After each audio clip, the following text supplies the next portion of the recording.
So, hey, Sister Girls, I'm back with another interview, and this time it's all about poetry. I'm excited because we have Melania Luisa Marte to talk about her new poetry book. Hi, Melania. How you doing? Hey, how you doing, girl? I'm good. I'm very excited to talk about the book. I have the book. It's right here. Yes. Did And you read so, it all?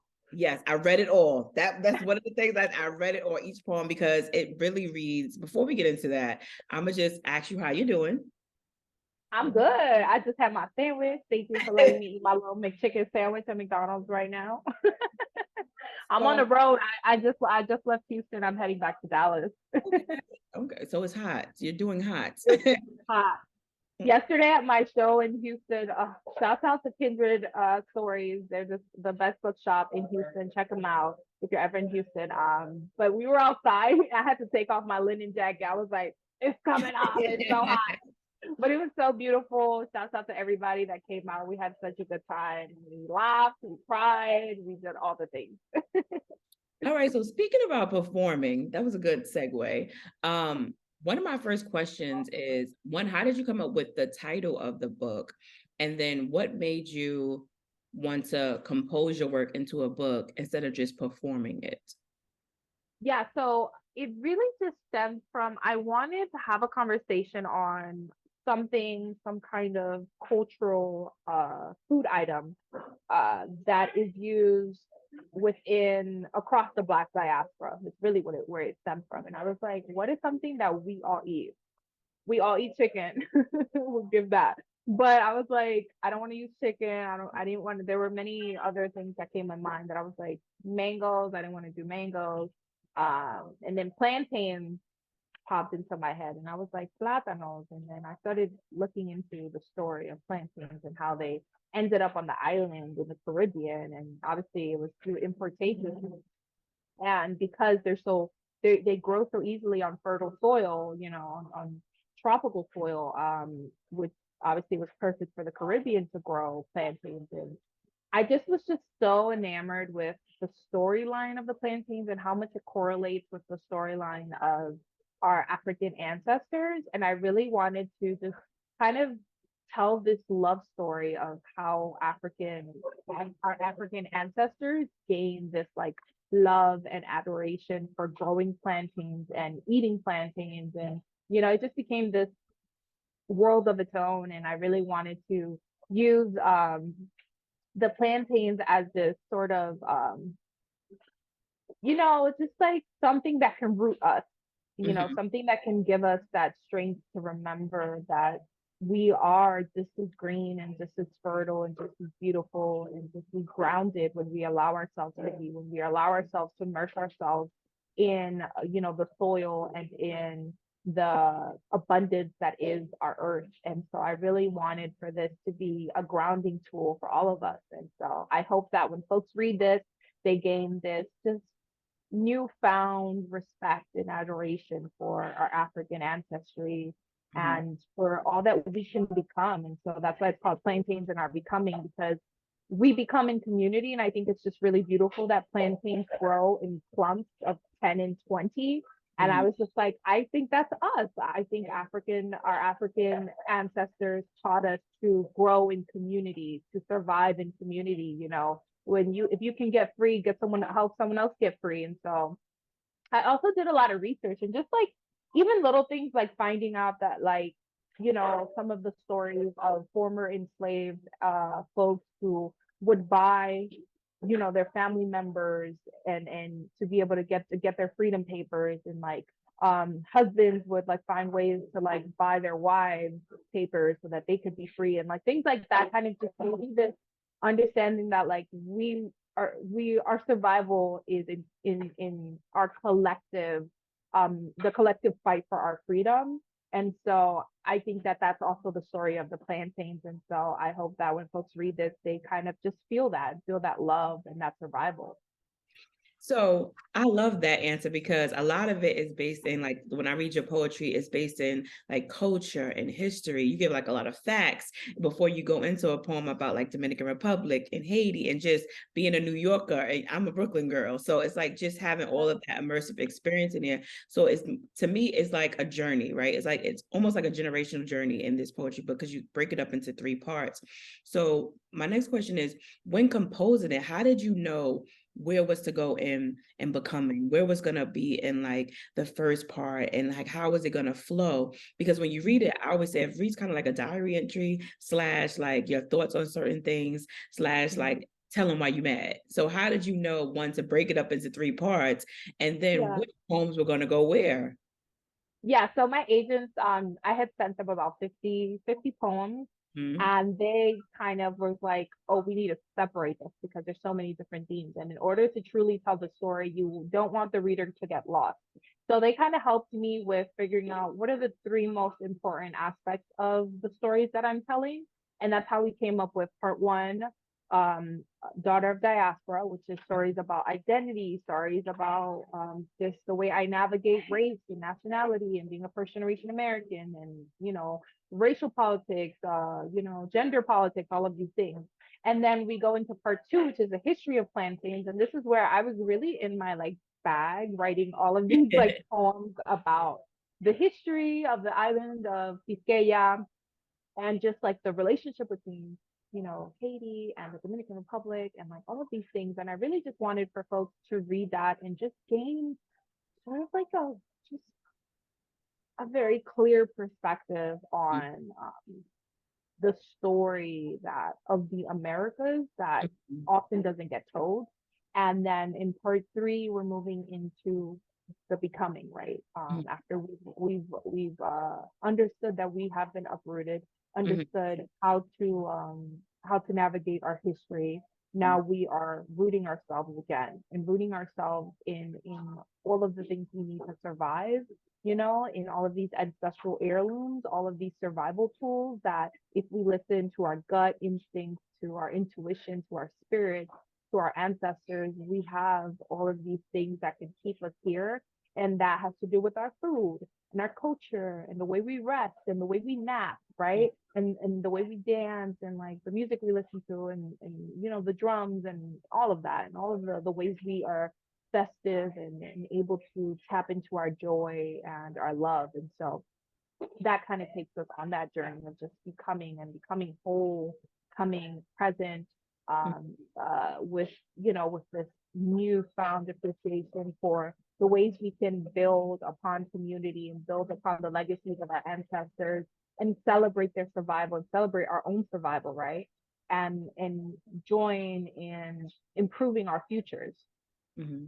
So I love that. One thing that I like about this poetry book is that not only it gives it a perspective from a younger person's point of view, because when oftentimes when we hear people talk about ancestors and holistic like medicines and all of that other stuff and like the roots and stuff, we're thinking of like our grandmothers, our aunties and stuff like that. So to be a young Afro-Latina woman and you're talking about this, one, it gives it more of like okay, I can read this, I can read this and get something from it. And then I see you and it's like, oh, you'll be like, oh yeah, listen to Cardi B and Meg Thee Stallion too. Yeah, but I know what's tea to get to like stop this or where to go when I need to be deeply rooted. How did you preserve that or learn that it was important, especially growing up in New York where there's so many cultures? Like so many things where you can be immersed in. It's almost like it's very easy in New York to lose your identity and take on the identity of a New Yorker or like a girl from Brooklyn or the Bronx or Queens, and you kind of, it's hard to maintain that, you know what I'm saying? So how did you do it? And then not only maintain it, understand the significance enough to incorporate it into your art? Mm-hmm. Yeah, that's real. I mean, I think just because I grew up in New York, but then my mom, when I was around 12, 13, moved us to Texas. And then for college, I actually went away to Barry University in Miami Shores, Florida. And then in between, I was traveling back and forth to the Dominican Republic. It just gave me this understanding that, like, I can exist in many different ways and that I have to do what works best for me. And sometimes that means not living in New York or not living in the South, like moving around and just allowing my spirit to take me wherever it wanted to go. And I really wanted for folks to read this to just know that there are many tools that they have that can transcend whatever they're going through and can help them be their best selves, their most loving selves, their most rested selves. And so that really just takes me tapping into what keeps me alive and the teachings that the things that I've learned, the tools that I've had, I've been gifted from my grandmother, um, my mother, other women in my family who are just so powerful, and even from my brothers who have this very beautiful understanding on how to tap into their spirituality. That has helped me kind of just uh find my own thing, like what works for me, what are the things that I do, the daily rituals that I have that kind of keep me here. And so it's super important for everybody to figure out what works for them. And I really wanted just for folks to inspire themselves to look in the mirror, look at their history, look at where they come from, and ask the hard questions, right? Ask how do we survive? How did we survive, right? How did your people survive? And how do you continue on? And how do you continue on being your best self, your most healed self, right? Breaking generational traumas, Mhm. healing from traumas, and growing into something beautiful and grounded and just green and glowing. I love that. And like I said, when I read that, I got the feel of that all the way through.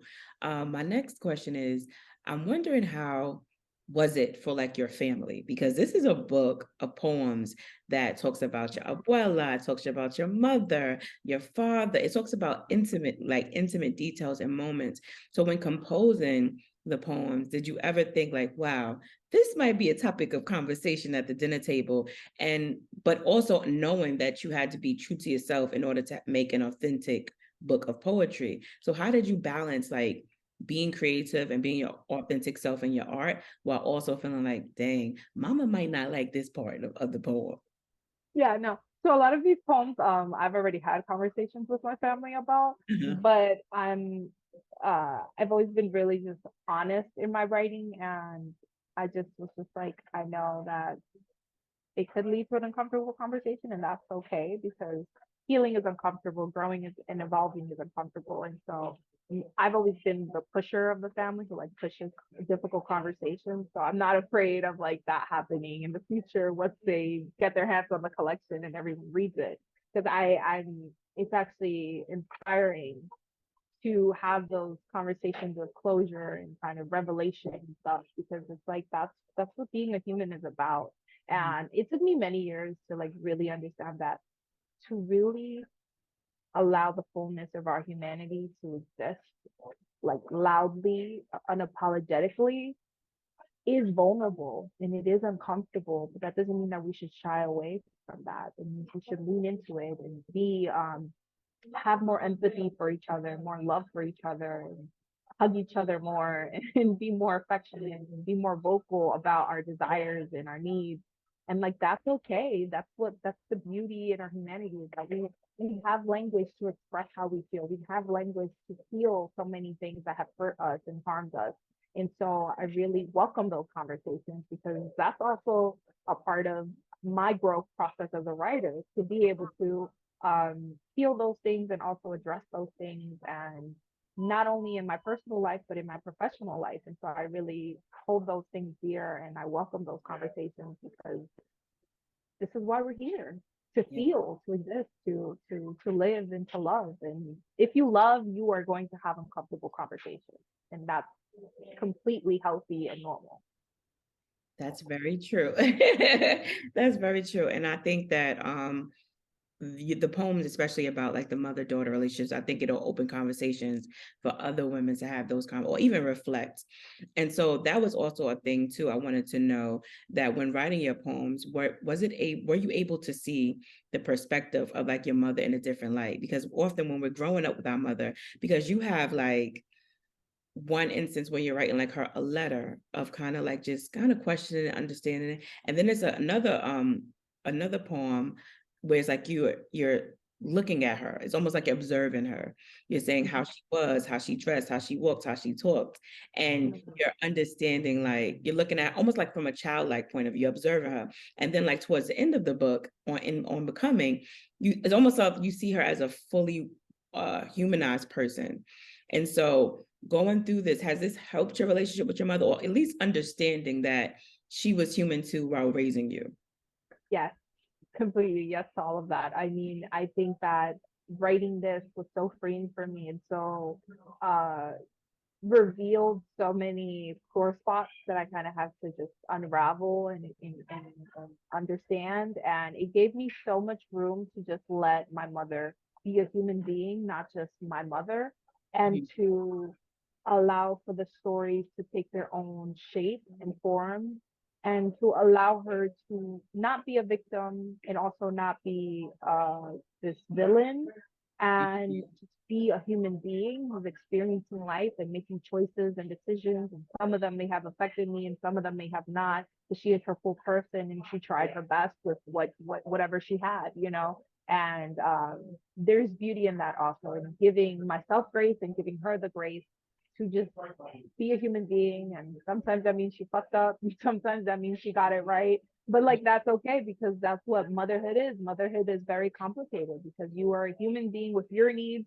and then you have a child with their needs. And so, you know, a lot of what you have experienced as a child can impact your child, right? And a lot of the things that you haven't healed can impact your child. And so that's why it's so important for us to be vocal about these things and to break those generational traumas, and so to not pass that on to, you know, the next generation of kids. Yes, that makes so much sense. And I think using art as a way to do it, I don't want to say it softens the blow, but I would say if I was a mother or a cousin and I see the poetry in it, it's almost like you didn't just yell at me, you didn't just scream at me, or maybe you did, but you took something that was maybe painful or like traumatizing or even beautiful. Because when I read her galore, I was like, yes, I know her. You know what I mean? I felt like this was one of my aunts. Like, you know, everything that you described about her, I was like, that's I know this woman, and I appreciate her and I love her and I adore her, and because she is someone who helped to raise me. So it was something that was very powerful about reading that. But then also, of course, when I read the letter, I was like, well, see, look at that. Like I felt like it was kind of like, oh, I understand. I get where you're coming from. And so just when you think of your art, even just in like being creative or talking about personal moments, the activism part of it all, because as soon as you announce yourself that you're Black and you do art, it's almost like, girl, are you at the protest? Are you doing this? Are you doing that? So do you ever feel like, because you have a poem in there about that too, it's like, girl, I don't want to you telling white people I don't want to protest. Like, I just don't come looking for me. So do you ever felt like in your art, especially because your art is political, it is activism at certain points, it is very much, you know, blackity black, you know what I mean? And so do you ever feel like people take your art and they can just use it for things that you don't want it to be for? Like today, I don't want my art to be used as an activism moment. I just want it to be art and to be beautiful. And so how do you balance knowing that it's okay to say, no, I'm not about to do this for that. I don't want to speak about Breonna Taylor. I don't want to speak. I just want to feel it this time. And then maybe next time I'll pick up a pen and write about it. How do you balance that, knowing that your art is activism? Yeah, so I will say that I think anything I write is always activism, but I don't really call it that because that can mean activism can mean a lot of different things for other people. Um, but I will say that I also don't let people tell me what to do. So I think that helps in a sense because I'm not really letting other people expect things from me. And that's actually, I think a lot of the theme in this book kind of has that storyline where it's like, don't expect things from me, and especially me, and then also Black women. I think that it's like, expect zero labor from me actually, and give me a hammock so I can rest because my ancestors have done enough labor for all of us. And so I honor that truth, and I try to really inspire folks to just understand that we live in a very complicated time where there's just so many expectations of folks, you know, of the oppressed, the systemically oppressed, to do the undoing of the systems that oppress us. And I think that's just very it just speaks to the nature of the systems we live in because it's constantly putting the burden of the systems we did not create on us. And so I really hope that when folks read my collection, especially Black women read my collection, that they go sit in a hammock and they go take a nap afterwards. And they're like, actually, yes, today I'm going to rest because I deserve it. Okay. Because my ancestors bought this for me. Okay. They worked enough for all of us. And yeah, and it's just so interesting because to it's true the brunt of activism is placed on folks who are surviving so many things at once. And it's just like that. That's why I wrote that poem. I'm like, I'm tired. Mm-hmm. Don't invite me for nothing at 9 a.m. Like, don't invite me to, I'm not going. My tired ass is sleeping in. Like, leave me alone. You go do that. You go fight with your little booze on why they think that you don't deserve human rights and you don't think you don't deserve reproductive rights and all of these things that are being stripped from you as a woman and as a human being, period. That's not, like, yes, I understand we have to fight for our freedoms, but it's like expecting me to also do so much labor and Yeah. also survive all of the things that are taxing my body. And when you think about like, how are we, it's like I tell people, I'm like, my spirit is old. Okay. Like, no, but my spirit is old. I might And the not look it, but backaches my are spirit is real. old. Okay. So, yes. So even in thinking about that with your work and using that as activism and knowing that you want to rest and everything, and even being very Black woman centered, I love that about your poetry. It's just like, oh, we know who you're talking to and who you're speaking up for, and even who you're observing. And so you have like wrote a poem about everybody. I feel like you wrote a poem in dedication to Toni Morrison, to Cardi B, to your mom, to your grandmother, to Meg the Stallion. You wrote about even Miss Tina Knowles. You know what I mean? So why was it important for you to highlight these women or to make sure that Black women are at the center of your work? Like, what gave you, because you could have wrote about anything, but you made sure every time I flipped through it, it was either from your point of view as being like an Afro-Latina Black woman in America, or from another woman's point of view, or an ode to them. So why did you want to make that the focus? I mean, I love Yeah. that you made us the focus, but I'm just saying.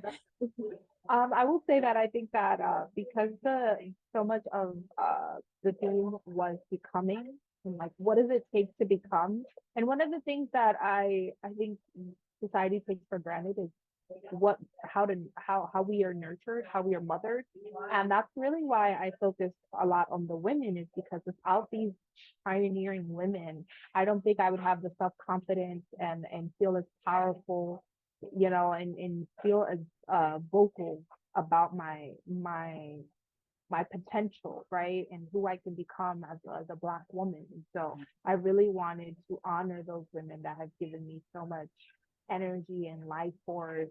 And,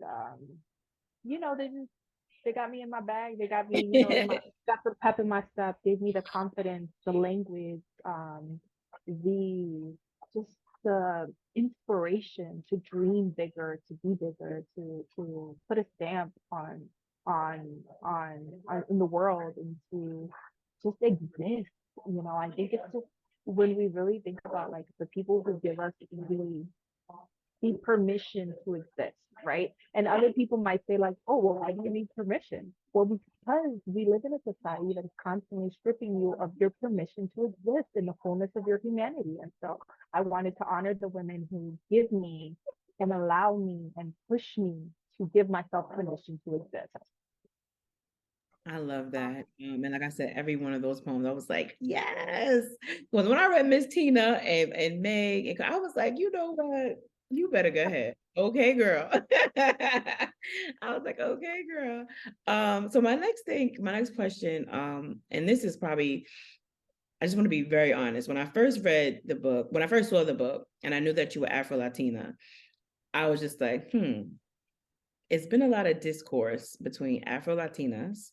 Let's talk about I'm a Black American girl. So that's my experience. I have a very specific experience. My it. roots Mm-hmm. go back to obviously Africa, but my roots in America go back down south, the Carolinas, the West Virginia, the, you know, that part of me. And so we've been at like this impasse, I would almost say, like, where we either got to like come together collectively or we going to like kill each other when it comes Yeah. to who is the true Black people, who is the this, who has culture, who doesn't have culture. And I think when I actually had some, like, I was like, okay, when I see Afro Latina, is she saying Afro Latina because she fully embraces being Afro and Latina, or are we using the word to kind of as a selling point? Because Afro Latina has become a word that a lot of Latinas use, honestly, just to be able to say the word nigga. You know what I mean? And not to feel like, oh, it's like, no, I'm Afro Latina. But in any other part of the day or part of your Are you life, showing up for Black you're folks? not showing up as Afro Latina. It's only when it's, you know, hip hop, or you want to dress a certain way or speak a certain way so that you can, you know, and you look the part, obviously, and we know your roots are there. But on a Monday at work, you would denounce being Black at all. So when I saw it, I was just like, let's see what we have here. But then when I read it, I honestly had an aha moment. I felt like this poetry book, Artist Period, can be that bridge, because not only did you give the history, you understood that I'm a Black woman too. Like, you know, this is not you're over there and I'm over here, or I just kind of look this way, and or whatever the case is. You understood that the foundation, that we're all coming from, we came from somebody, something, ship, or going somewhere. And I wanted to know if you did that on purpose, and do you think that this will be able to start healthy conversations that are kind of bring us more together? Because that's what I was looking for. I was like, is there going to be a togetherness, or is it just going to be like, y'all over here, we over here, and I got, you know, this flag or that flag? Thank you for saying that. Actually, that made me emotional thinking about, because that is very much so the conversation that I'm so tired of. I'm so tired of this, like, I'm spicy Black, I'm this Black, I'm that, and not really understanding how to show up for Black people, period, how to show up in the fullness of your Blackness. And I really wanted for this collection to just give folks the strength to do away with all of the labels. If you notice, Afro Latina is never mentioned again. Never mentioned again. And that was very particular about that, because I wanted for folks to do away with the labels and just stand in the fullness of their humanity and allow themselves to see the relationship, you know, and to just bridge that gap. And so I worked really hard with making sure that the language helps folks navigate that and get to on becoming, where we are not talking about labels that separate us. We are talking about what unites us, what makes us feel good.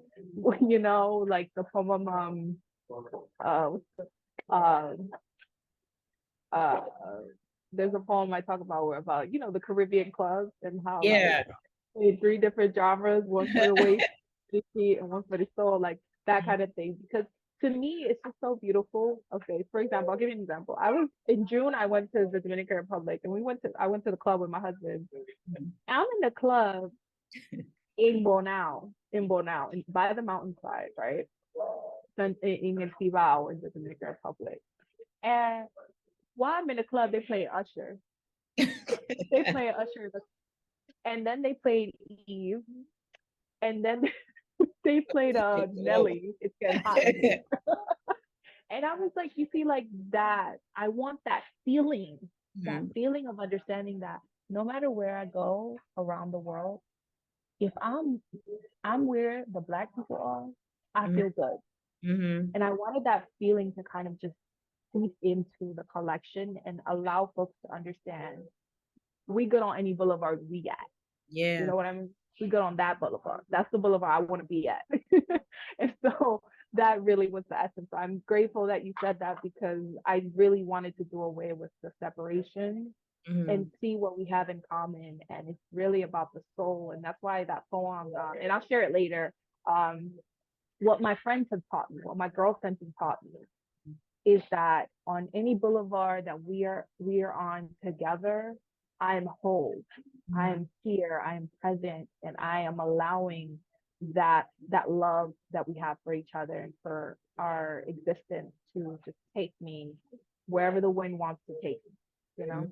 I love that. And I think it is very important, because I don't think every Black woman specifically got the New York Black girl experience, meaning that, like I said, my roots are from down south and this, that, and the third. But when I grew up in Brooklyn, so I went to the Dominican ladies to do my hair. So I was eating Spanish food, and like them talking to me, and they were like, African food. in my eyes, they're Black. Like I didn't see them like, it was like Black people spoke Spanish.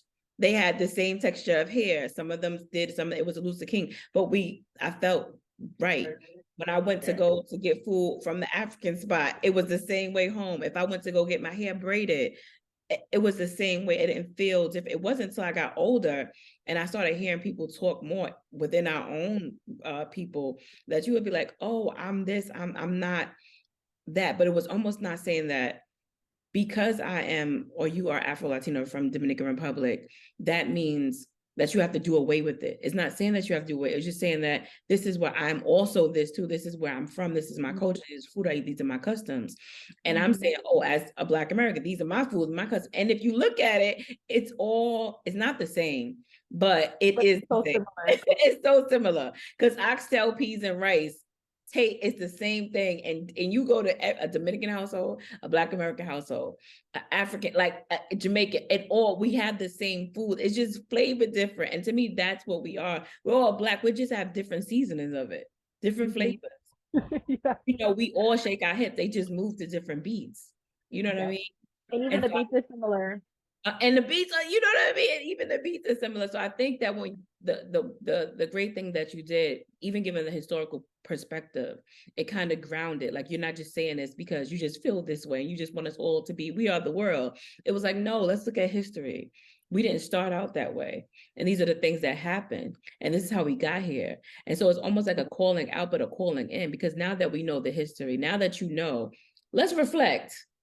And let's see how we can go and take that next step, because we can't continue in this path because it's not getting us anywhere. It's not getting us anywhere. Yeah. No, I say, you know, we have been uprooted. We are folks, we are the product of an uprooting. And so in order to root ourselves, we got to go back into the soil and we got to come back up, you know, because we're not going to, if we don't have our grounding, we're not going to survive. And that's really what I want folks to understand is like, you got to go, you're in the air, you're in limbo. You got to go down, you got to go into the soil and you got to come back up. And the only way to do that is to truly ground yourselves in your survival and in what your ancestors can teach you, right? And so I really truly honor that, you know, just listening and letting that kind of tell me something and teach me something and inspire me to be brave, you know, because a lot of these poems I know are heavy topics, but we have to go there. We can't be afraid to not go there, because if we're afraid to go there, then our history gets erased. And there's nothing worse like being just not knowing your roots. You know, because then you're lost. Then you can become whatever other people want you to be, not who you altruistically are. Very true. And so you speak of home, and I feel like, you know, both being an ancestral, cultural, as well as the physical home. And I feel like millennials and Gen Z people, they are like interested in going back to the roots. They're like, it's like this big interest in like, where am I from? And but also like, what are the customs? What did we do? What did we learn? And like even Beyonce's Black Parade, like when you listen to Big, she's like, I'm going back to the South where my roots ain't watered down.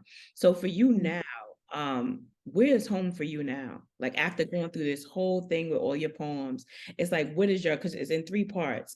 So what is part 5 for you?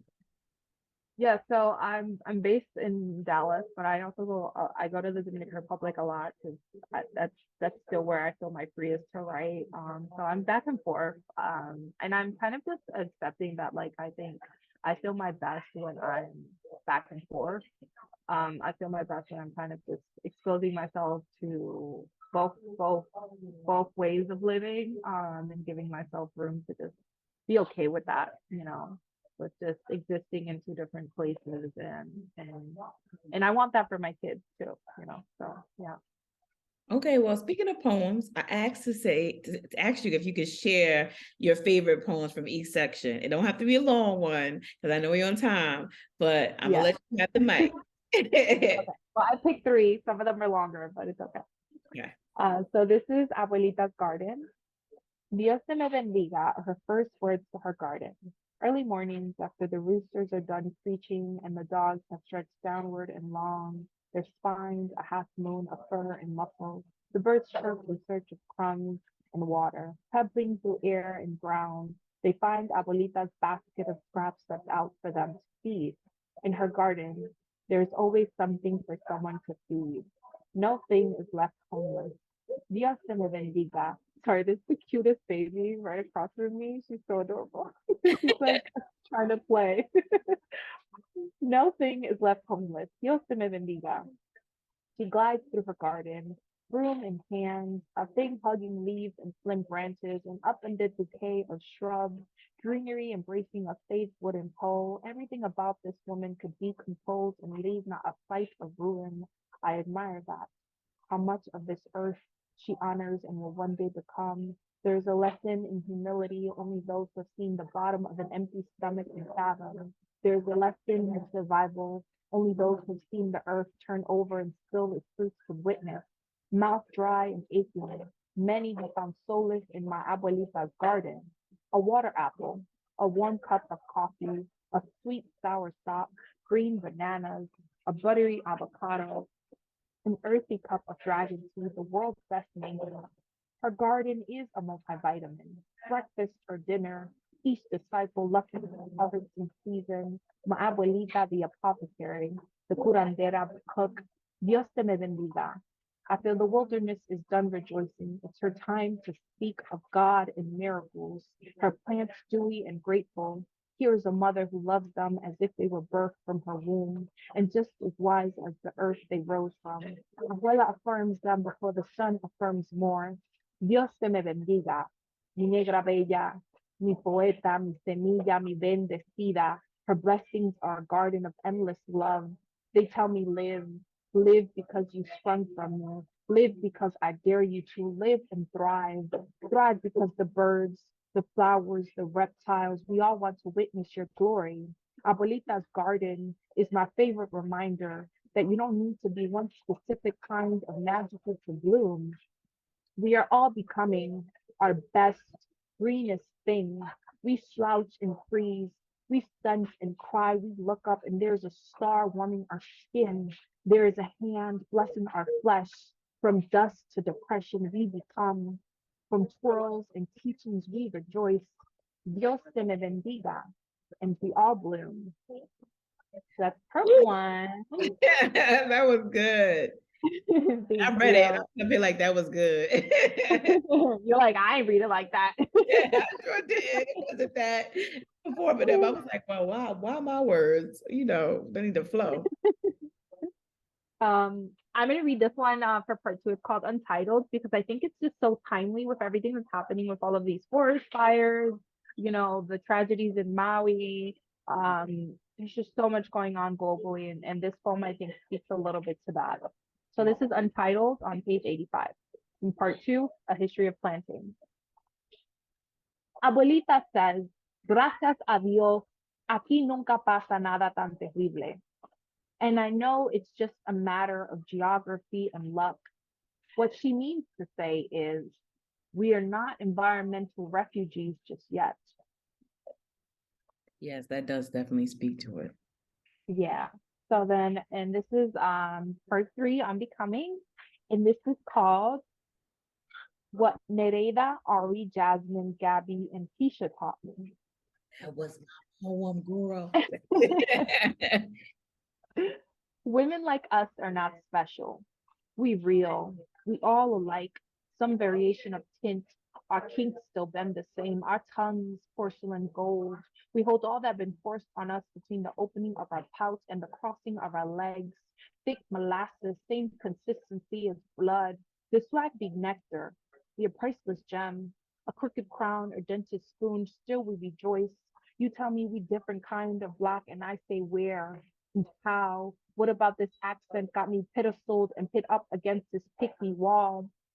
My sisters from the Creole South put me on, pulled me up, called me goddess, queen, worthy, called me black woman, no hyphen, prayed for my safety, texted me to confirm I made it home. I say yes with them. I'm always making it home, always always connected to women who let soul be their love language. No words, just vibes, and the kind of sass I never want to grow out of. I'm whole in this moment. Patra playing, or Fefita La Grande playing, Thames playing, or City Girls playing, drinking something fruity and bound to make me bold, make me drop it like it's hot, test out these stallion legs, how fire this water swimming in our injured knees, how we prep our thighs for the ceremony, age old tradition in the meeting of our thighs, ready to sweat next to a woman born on the other side of a southern belt in a country that tells us we are not the same and we are also not worthy, my God. The way Nereida, Ari, Jasmine, Gabby, and Keisha oceans apart move like they came from the same mama on the same night a man comes home. What you mixed with? And they laugh. Everything. A whole universe and just as black. Let them do the lazy work of calling us rude bitches instead of digging up the cities of our inception kept silent. Call this our reparations. If we will never see redemption, at least we have each other. Creole, Trigueña, Plantain Rich, Batty from Texas, Miami, the Bronx, Harlem, Jamaica, Atlanta, Southern Belle, Sweet Lemonade, Cowfolk, Chicken Feet Stew, Gumbo with rice, Fufu with okra and fish that's fried, Sacocho con arroz, avocado on the side. Scrap this poor folk food and eat out of golden grills. We different to you, yet all hold the same spice. We lounge in the skin, busted wide and open, hips exhaling, vibrating to the tune of a beat only we intuitively know. Got me feeling like life can be this simple, but y'all can't be this dense. Tell me how do I divorce all the women in me who taught me about myself and for what? For your token, your box. Tell me a story you wrote where we don't end up as props, dead or in chains. Wish me well, you say. I laugh. We've been doing that. Period. No, that's right. I read that poem the way you said it. Been doing that. Yo, I love when I read that, I was like, oh, she just took it there. And it was so beautiful. Thank you so much for that. So one Thank you. I did have is that you talk about Toni Morrison. You even have a poem like an ode to like the library. So what writers did you grow up reading? And then how did that impact the way you wrote and then even choosing poetry as a medium to get your work out there? Yeah, so I didn't really read a lot of, I mean, in public schools, you don't really get a lot of Black writers. At least now there's way more. A lot of the literature is being infused in the school system. But like when I was growing up, we were reading in elementary school and, middle school and high school. It wasn't until high school that I was able to tap into Black writers. And that really stemmed from I graduated from Frederick Douglass Academy. My last 2 years of high school were in New York. After having moved from Texas, we moved back for a bit. And I went to Frederick Douglass Academy, which is just a really cool, just kind of, it's a public school, but they kind of are very selective in the ways that they teach their curriculum. And it really allowed me to tap into Black authors. And that's where I discovered Toni Morrison. And that's where I discovered just, I would read Maya Angelou. And a part of the curriculum is during the summer, you have to read the autobiography of Frederick Douglass because you have to like understand your history and all of that. And it just gave me so much just pride and resilience to just understand what it means to, be a Black person in America, right?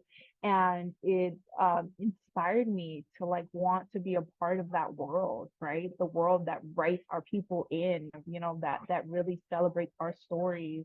And that's really where I really was like, I really want to be a writer. And that I took it very seriously. And I was like, English lit was my favorite class, and I ended up taking AP English and just like reading our stories, from the Invisible Man to Toni Morrison's Beloved, like it just gave me so much strength to like truly tap into my pen and truly allow myself to explore writing as a full career and as something that just made me feel alive. When I wrote, I always felt alive. And when I write, I still feel that. I have that feeling. I feel like I'm just infinite. And I really want folks to, folks who are considering, young kids who are considering writing to just see our stories and be inspired. And so I hope when people read this, they're just like, I want to do that, or I want to journal, or I'm inspired, I want to write poetry, and just, even if it doesn't end up being what you love to do the most, just something that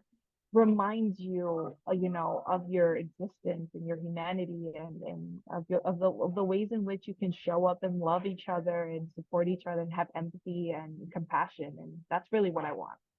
It's beautiful. And thank you. This is the flash questions. You got to answer really, really quickly. It's very fun. Okay. So coffee or Okay. tea? Coffee or tea? Tea. That's Okay. tea. Martin Luther King or Malcolm X? Ooh, that's hard. I don't think I could choose. Gotta I choose really one, don't. just quickly. Just if you had. Okay, I'm gonna choose Martin. Okay. Girlfriends or insecure? Why would you do this? I can't. I refuse. I'm gonna choose Okay. both. Is it Uchiwali or is it one mic? Sorry. Is it Uchiwali or is it one mic? Um, one mic. Writing in the day or writing at night? Writing in a day. Song of Solomon or love? Song of Solomon. I actually have a quote pattern on me. Oh, wow. And who is Melania Luisa Marte? Powerful. I love it. So that's the interview. So tell people where they can reach you and if they want to do all your promos and your shout outs. Yeah. So buy the book. Okay. I'm trying to write some more stories, but if you don't buy this, you're not gonna read the next because it's not gonna get published. Okay, so buy the book. And if you want to find out more about me, you can go to melanialisa.com. Follow me on Instagram and TikTok at melatocatierra. Yeah, and just DM me and tell me what you think of the book, because I'm really excited to just hear from folks. If you're on Goodreads, leave a review. I read all the Goodreads reviews. It's only really mean ones, but no one's actually left a mean one. So yes, leave a review. I trust that it'll be a good one. And I can Thank you for confirm, having me. co-sign that this is a good, good book. I love the poetry. Thank you so much, Thank Melania. I you. appreciate it. Have This a was good so much one. fun. Thank you. Yeah. Bye.